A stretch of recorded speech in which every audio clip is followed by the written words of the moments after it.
वानरराज, बधाई हो। रानी अंजना ने पुत्र को जन्म दिया है। तुम्हें भी बधाई हो। रानी को जाकर कहो कि हम उन्हें बधाई देने आ रहे हैं। जय जय है केसरी कुलभूषण, जय जय है अतुलित बलधामा। जय शिव के एकादश रुद्र, जय अंजनी पुत्र पवन सुत नामा। कोटि मनोज परास्त करे, तब रूप अनूप है पूरन कामा। दर्शन करके सफल भय नैना, श्री चरणों में कोटि प्रणामा। दर्शन करके सफल भय नैना, श्री चरणों में कोटि प्रणाम।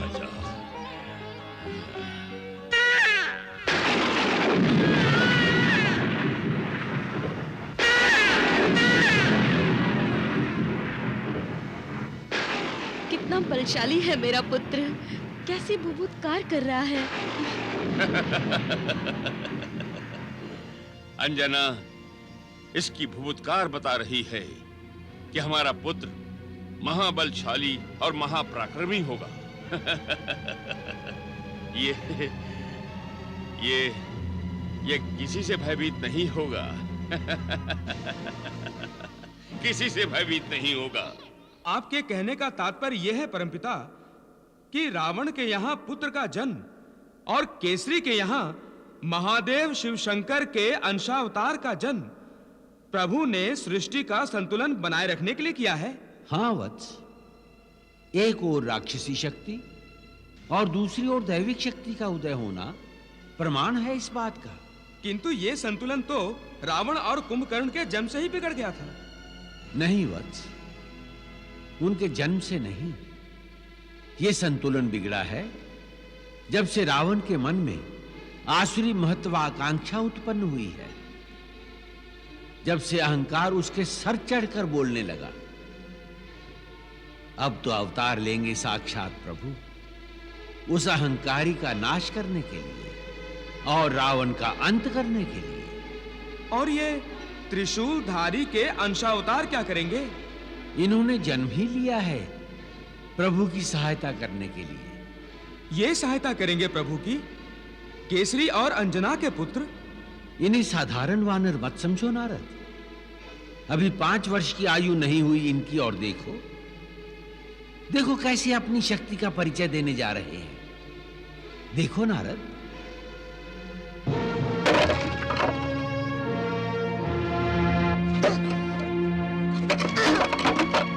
अरे क्या कर रहे हो?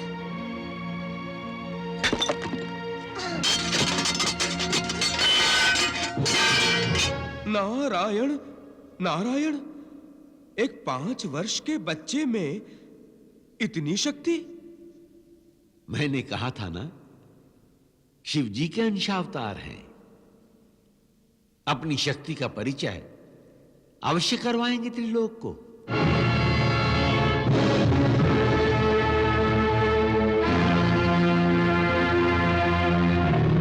मैं कहता हूँ मुझे भूख लगी है, मुझे खाना दो।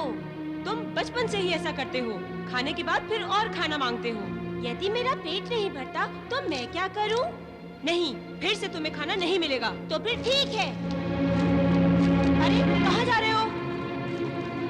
मुझे पता है तुम्हें भोजन बनाने में आलस आता है, मैं फल तोड़ के खाता हूँ। अरे रुको, महाराज, महारानी।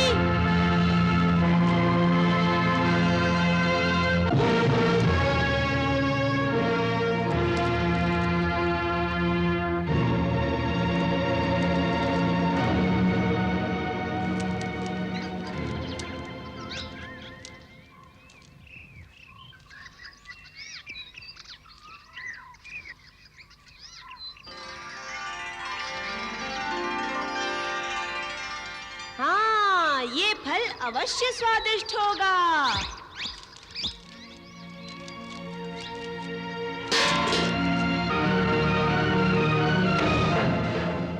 पुत्र, रुक जाओ पुत्र। रुक जाओ पुत्र। पुत्र मेरी बात सुनो पुत्र। रुक जाओ। मेरी बात सुनो।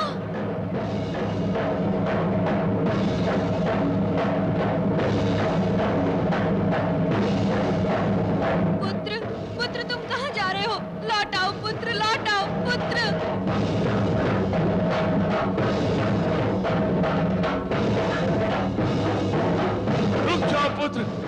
पुत्र, रुक जाओ।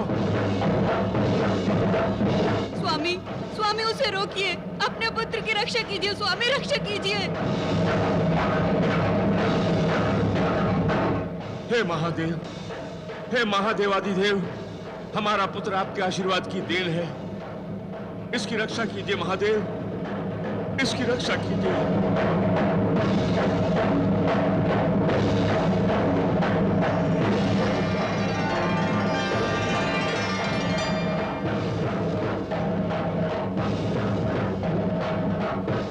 नारायण नारायण। पिताश्री, ये बालक तो बहुत समीप जा रहा है सूर्यदेव के, और उनके तेज का उस पर जरा भी प्रभाव नहीं पड़ रहा है।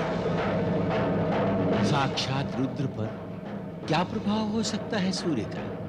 तो क्या वो सूर्य देव तक पहुंच जाएगा?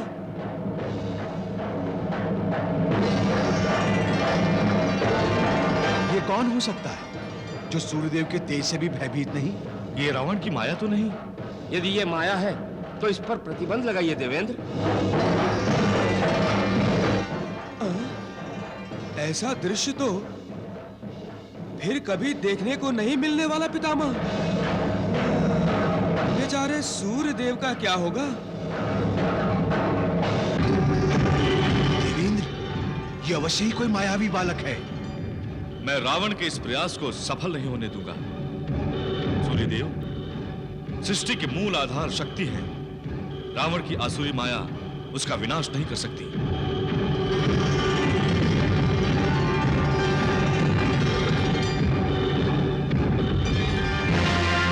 बचाइए देवेंद्र, बचाइए, सूर्यदेव को बचाइए।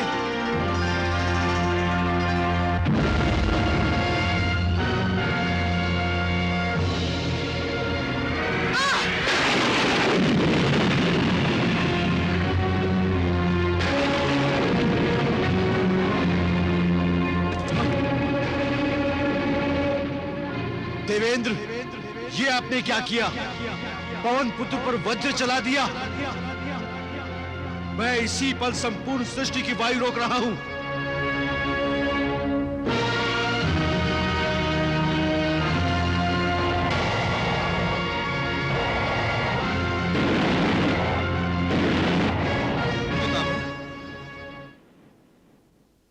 पवन देव ने क्रोधित होकर सृष्टि की वायु रोक दी है।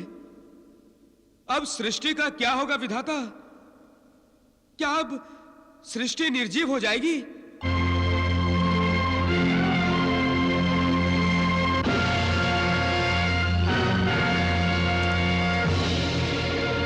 पुत्र, पुत्र, मेरा पुत्र, मेरा पुत्र, क्या हुआ? क्या हुआ मेरे पुत्र को?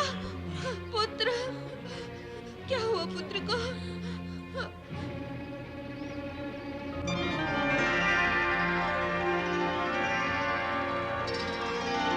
परमपिता, मुझे क्षमा कीजिए। मेरे वज्र प्रहार के कारण वायुदेव ने क्रोधित होकर संपूर्ण सृष्टि की वायु रोक दी है। मुझसे भूल हो गई पितामह, मुझसे भूल हो गई। देवेंद्र, केसरी नंदन साक्षात महादेव के अंश हैं। भोलेनाथ के आदेश से ही रुद्र और वायुदेव ने एक प्राण होकर अंजना के गर्भ में प्रवेश किया था। इसलिए अंजना का पुत्र एक अर्थ से पवन पुत्र भी है। वायुदेव के क्रोध को हम कैसे शांत करें? सृष्टिवासियों की रक्षा का उपाय बताइए प्रभु। देवेंद्र, वायुदेव से क्षमा याचना करो। अंजना सुत केसरी नंदन को अभय दो, वरदान दो। वायुदेव शांत हो जाएंगे।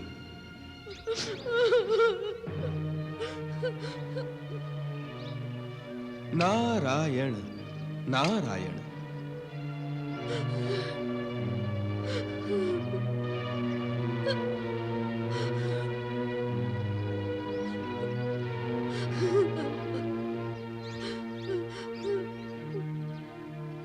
वायुदेव, मैं आपसे क्षमा याचना करने आया हूं। आपके दंड का अधिकारी मैं हूं। आप तो सारी सृष्टि को दंड दे रहे हैं।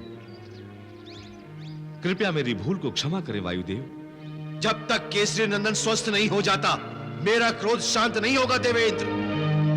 नारायण नारायण। केसरी नंदन तो स्वस्थ ही है वायुदेव। उठो केसरी नंदन, यदि मैं प्रभु की भक्ति सच्चे मन से करता हूं तो हे केसरी नंदन उठिए, उठिए केसरी नंदन, उठिए अंजनासुत, उठिए।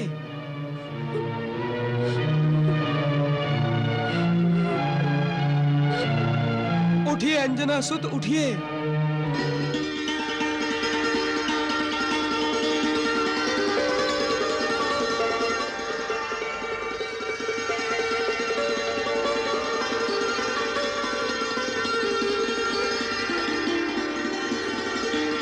नारायण नारायण।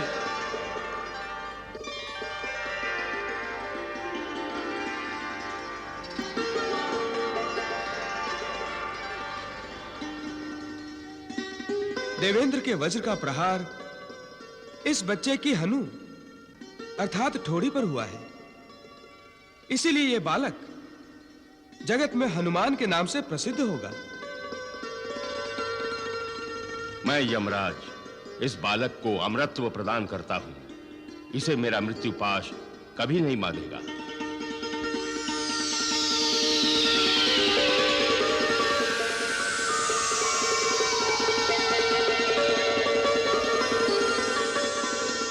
हे वायुदेव, हे वानरराज केसरी, हे महारानी अंजना, मैं देवेंद्र इस बालक को वर देता हूं कि यह वज्र के भयंकर प्रहार को भी सहज ही सहन कर लेगा। ये वज्रदेही होगा।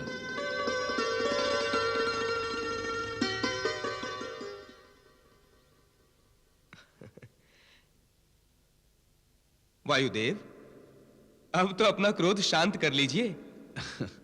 हां देवर्षि।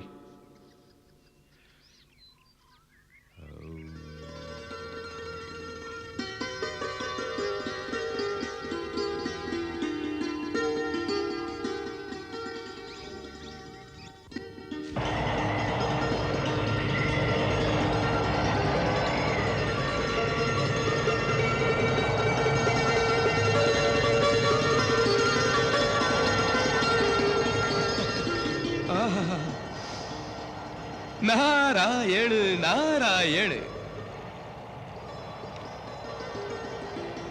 देवेंद्र, मुझे क्षमा कर दीजिए। क्षमा तो मुझे मांगनी है हनुमान से।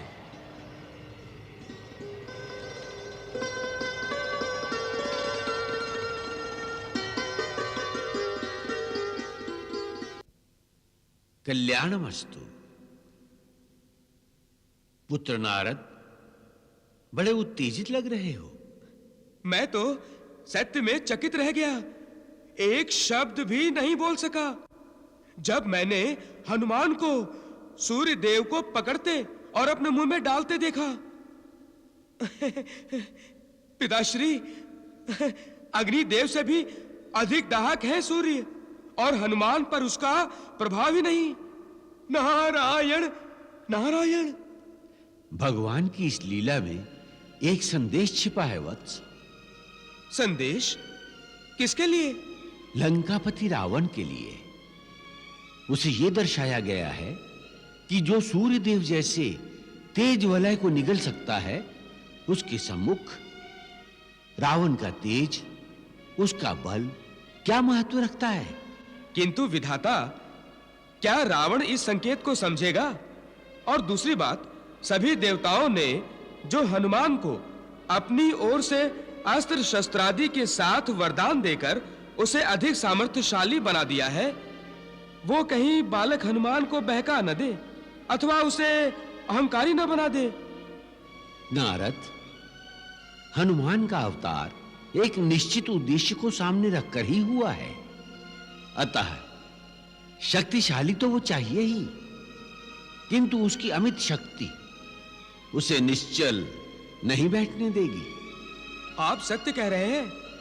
देखिए ना, उनकी शक्ति का खुला प्रदर्शन।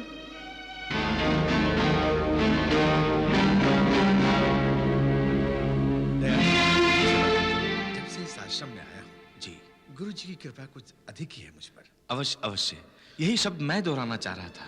और जानते हैं, आज जो उन्होंने मुझे पाठ बताया, जी जी जी, कहते हैं प्रयत्न करो, प्रयत्न करने से हर कार्य सफल हो जाता है। किंतु एक अर्थ मुझे अभी तक समझ नहीं आया। कहिए, हम प्रयत्न करते हैं, अरे कहां से गिरा? अरे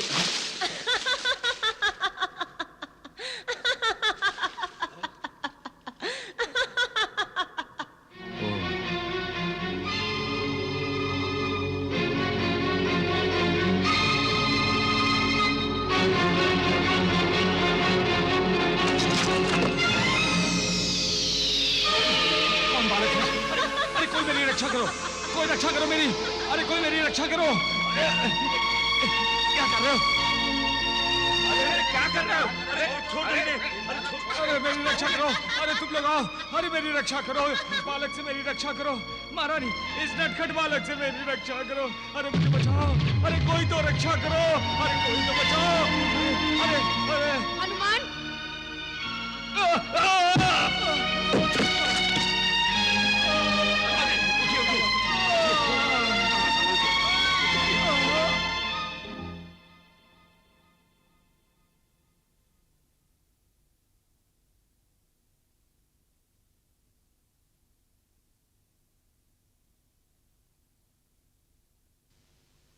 क्या हुआ माताश्री? आप क्रोधित क्यों हुई हैं? मुझसे कोई भूल हुई? भूल? मैं बताती हूँ तुम्हारी भूल क्या हुई। रुको यहाँ पर। आज से तुम कहीं भी बाहर नहीं जाओगे। क्यों? बाहर नहीं जाऊंगा तो प्रभु के दर्शन कैसे होंगे? प्रभु के दर्शन? हाँ मैया, उनकी सेवा के लिए ही तो मैं जन्मा हूँ। कौन प्रभु? किसकी सेवा की बात कर रहे हो तुम? हनुमान, तुम तो स्वयं महादेव शिव शंकर का साक्षात आशीर्वाद हो। अन्यथा सूर्यदेव को कोई निगल सकता है? देवेंद्र स्वयं देवताओं के साथ तुम्हारे दर्शनों के लिए यहाँ उपस्थित हुए थे। मैं तुम्हारी माँ होते हुए भी ये नहीं जानती पुत्र कि तुम कौन हो। क्या मुझे तुम अपना सत्य स्वरूप नहीं दिखाओगे? माताश्री, मेरा सत्य स्वरूप देखकर आप भयभीत हो जाएंगी। नहीं होंगी भयभीत। अच्छा, तो ये देखो।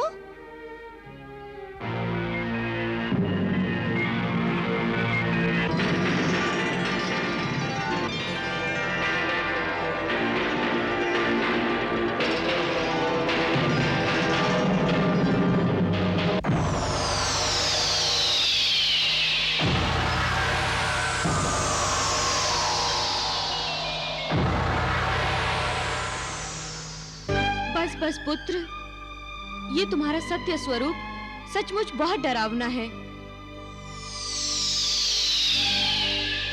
मैया, ब्रह्मांड को रावण के भय से मुक्त करने के लिए भगवान श्री राम के रूप में अवतार लेने वाले हैं। श्री राम की सेवा करने के लिए ही तो मैंने पृथ्वी लोक पर जन्म लिया है। तुमने मेरी कोख को धन्य कर दिया पुत्र। तुमने मातृत्व का गौरव बढ़ा दिया। मातेश्वरी, अब आप मेरे इस सत्य स्वरूप को भूलकर मुझे अपना पुत्र ही समझें।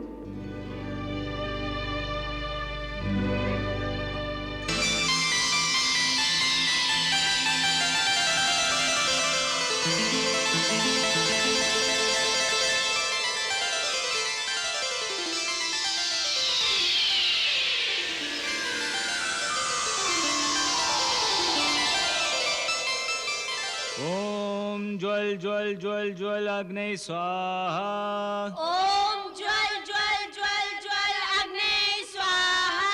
ओम ज्वल ज्वल ज्वल ज्वल अग्नि स्वाहा। ओम ज्वल ज्वल ज्वल ज्वल अग्नि स्वाहा। ओम ज्वल ज्वल ज्वल ज्वल अग्नये स्वाहा।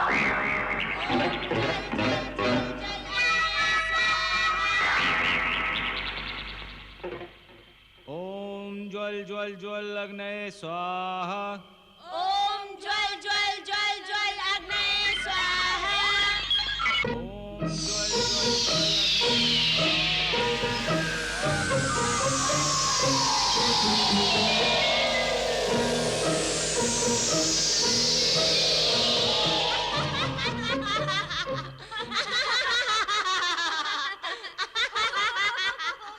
हनुमान,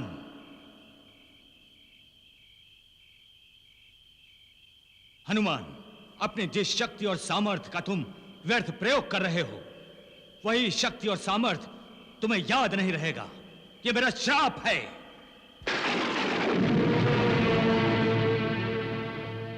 जब तक तुम्हें स्मरण नहीं कराया जाएगा, तुम अपनी शक्ति और सामर्थ्य भूले रहोगे। अंगिरा ऋषि के श्राप के बाद हनुमान को अपनी शक्ति का ज्ञान नहीं रहा। इस बीच राक्षसराज रावण के अत्याचार इतने बढ़ गए कि सृष्टि त्राहि त्राहि पुकार उठी। देवर्षि नारद से यह देखा नहीं गया और वो सृष्टि की करुणामयी पुकार लेकर त्रिदेवों की शरण गए।